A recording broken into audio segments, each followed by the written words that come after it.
আসসালামু আলাইকুম। এখন দেখবেন সংবাদ শিরোনাম। সিঙ্গাপুর জেনারেল হাসপাতালে প্রাথমিক পরীক্ষা নিরীক্ষা চলছে। ওসমান হাদির শহীদ মিনারের সমাবেশ থেকে পরাজিত ফ্যাসিবাদের বিরুদ্ধে কঠোর হুঁশিয়ারি।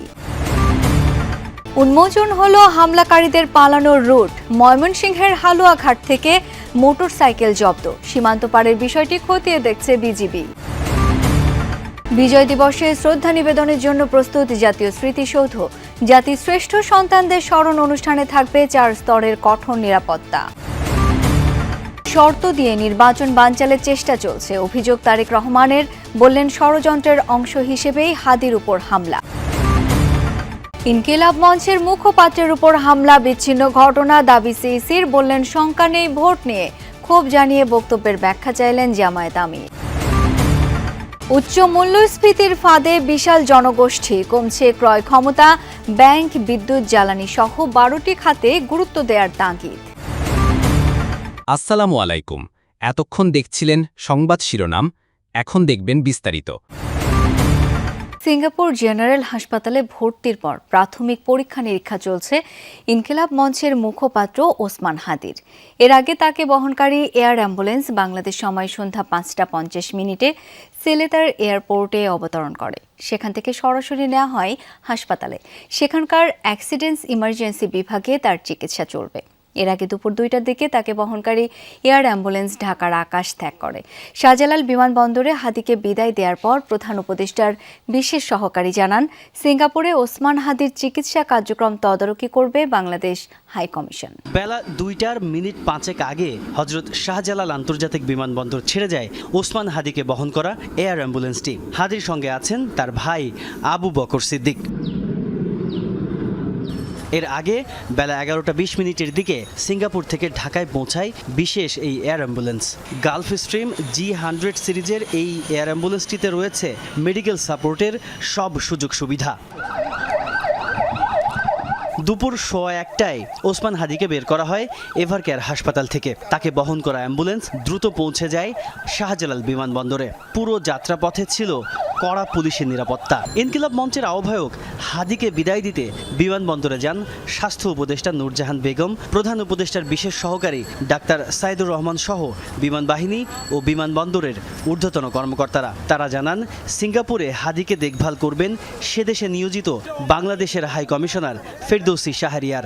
ওসমান হাদিকে হত্যার পরিকল্পনা এবং এর ছক করা হয়েছিল আরও আগেই। কখন, কোথায়, কিভাবে গুলি করে কোন কোন রুট ধরে পালিয়ে যাবে, এর সবই ছিল পূর্ব নির্ধারিত। এ ঘটনায় 1-2 নয়, নানা পর্যায়ে জড়িত আরও অনেকে।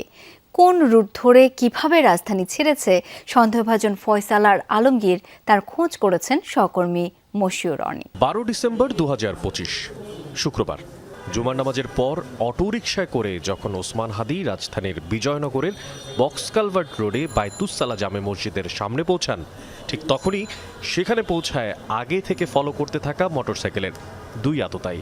প্রশ্ন হলো, এত সিসি ক্যামেরা, এত নিরাপত্তা বেষ্টনীর মধ্যেও রাজধানীতে দিনে দুপুরে কিভাবে এমন একটা কর্মসংগঠিত করে পালিয়ে যেতে পারে আততায়ীরা? যমুনা টেলিভিশন সেই আদ্যপান্ত খুঁজে বের করার চেষ্টা করবে। আমরা একটু দেখতে চাই ম্যাপের এই জায়গাটাতে, যেই মুহূর্তে আমরা দাঁড়িয়ে আছি, এই জায়গাটা দিয়ে চলে যাওয়া যাচ্ছে সোজা পল্টন দিয়ে বিজয়নগর এলাকায়, এবং অনেকগুলো গলিগলা থাকার কারণেই সেখান দিয়ে হারিয়ে ফেলাও খুব সহজ আততায়ীদেরকে।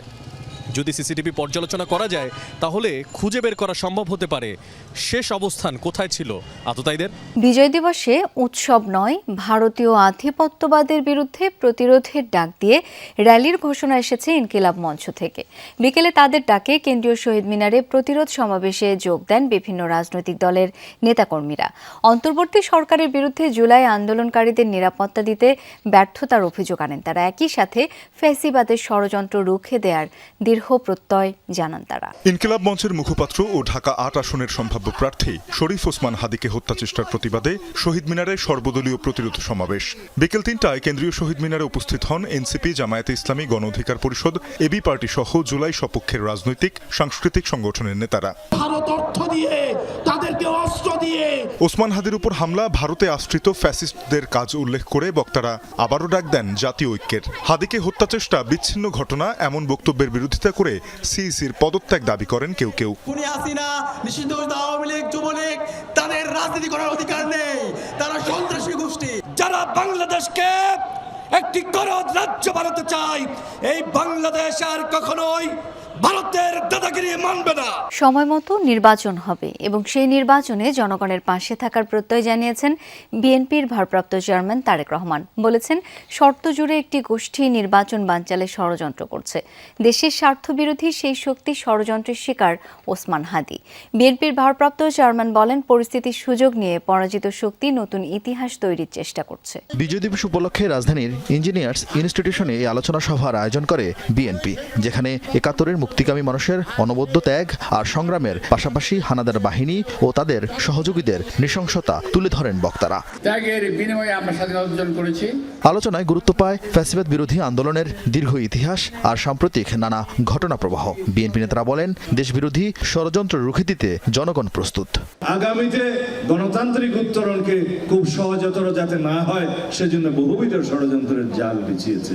স্বাধীনতা সার্বভৌমত্বের বিরুদ্ধে যে কোনো সংগ্রামে আমরা জীবন দিয়ে হলে তার প্রতিরোধ করব। 1947 সালে পাকিস্তানের বিরোধিতা করেছিল, তারা আজকে আবার নতুন করে বাংলাদেশের স্বাধীনতাকে নস্যাৎ করতে চায়। জনগণের ভোটে আমরা যদি নির্বাচিত হয়ে আসি, তাহলে আমরা নিশ্চিত করব যে জুলাই যোদ্ধা সকলকে আমরা নিরাপত্তা দেব। সভায় লন্ডন থেকে ভার্চুয়ালি যোগ দেন বিএনপির ভারপ্রাপ্ত চেয়ারম্যান তারেক রহমান। জানান, একটি অপশক্তি ভয় দেখিয়ে নির্বাচনকে ব্যর্থ করতে চায়। ষড়যন্ত্র কিন্তু এখনো থেমে নেই। শরীফ ওসমান হাদির উপর হামলাকে বিচ্ছিন্ন ঘটনা বলায় ক্ষোভ প্রকাশ করেছেন জামায়াতের আমির ডাক্তার শফিকুর রহমান। ব্যাখ্যা চেয়েছেন সিইসির ওই বক্তব্যের। বিজয় দিবস উপলক্ষে বিকেলে জাতীয় প্রেস ক্লাবে দলের ঢাকা মহানগর দক্ষিণ আয়োজিত আলোচনা সভায় এসব কথা বলেন তিনি। এ সময় তিনি ৭১-কে সম্মানের পাশাপাশি ২৪-কেও ধারণ করার তাগিদ দেন। হাদির উপর হামলাকে বিচ্ছিন্ন ঘটনা বলে দেয়া বক্তব্য থেকে সরে এসেছেন প্রধান নির্বাচন কমিশনার এএমএম নাসির উদ্দিন। রাতে ইসির এক বিজ্ঞপ্তিতে দাবি করা হয়, তিনি বুঝাতে চেয়েছেন ওই ঘটনা নির্বাচন বাধাগ্রস্ত করবে না। এছাড়া দোষীদের বিরুদ্ধে কঠোর ব্যবস্থার নির্দেশ দেওয়ার পাশাপাশি তার আরোগ্য কামনা করা হয়েছে।